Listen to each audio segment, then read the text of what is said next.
if your heart is pure in your desire to bring healing to the world, then all you really need to do is get started.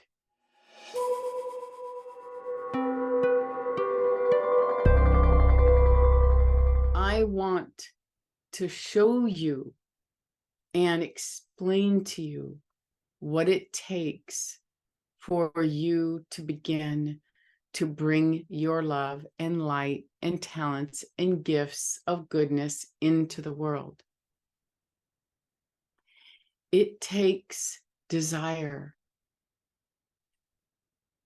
It takes you being able to see that the world needs you, needs a kind heart, a kind word, a gentle touch. The world needs people who are deeply committed to believing that goodness and love and compassion are the strongest forces in the universe, and that they have the power to create a shift in humanity for the good and positive that will allow us to coexist with each other harmoniously, creatively, in a wonderful way, growing together, connecting together, creating together. So imagine that it starts with desire and the recognition that there is a shortage of people in this world who are ready to bring goodness to others. And the second thing that a person needs to start going out into the world is the passion for that. So, in other words, you recognize the need. You feel in your heart that you want to be able to bring something good into the world to others, something healing. And then that desire grows into a passion for that work. You can be shaky. You can be nervous. You can be so many different things. But if your heart is pure in your desire to bring healing to the world, then all you really need to do is get started. I'm really encouraging everyone today to look inside and take an inventory. What is it that you feel you have to offer others? Is it a smile, a hug, a compliment, a kind word, a story?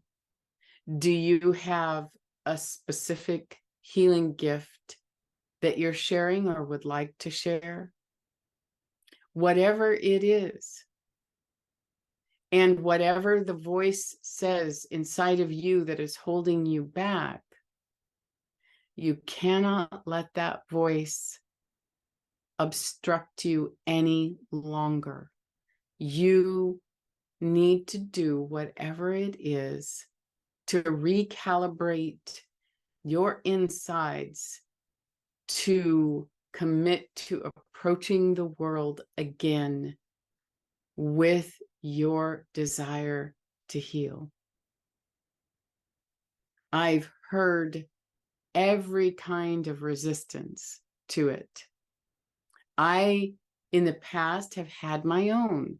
There were moments where I saw someone who looked very forlorn that I wanted to approach, but I chose not to because I was worried about, well, maybe that would look weird or invasive, or maybe they would think I was a crazy person or that I wanted to take advantage of them in some way. I would have all kinds of voices come up inside of me. And so I would not do anything. So again, the ego mind comes up with a lot of different excuses from A to Z and around and around and around. But if you come back to your heart, if you bring your mind and attention back to love, and instead of trying to prove something to somebody, instead of trying to look cool, instead of trying to sound intelligent, instead of trying to teach somebody something, imagine you say, I just want to bring some warmth and comfort and love and compassion into the world. That's what I want. I just want to be able to beam goodness to others, appreciation, recognition, acknowledgement, understanding, kindness and compassion, empathy. I want to be able to share these sentiments, these vibrations with the people around me. My goodness, that's a whole different goal, isn't it?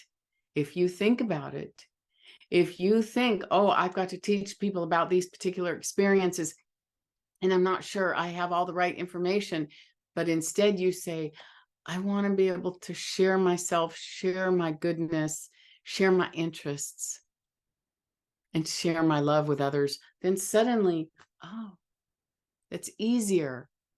It makes more sense. It's more real. And you know what else? It's more powerful. It is more powerful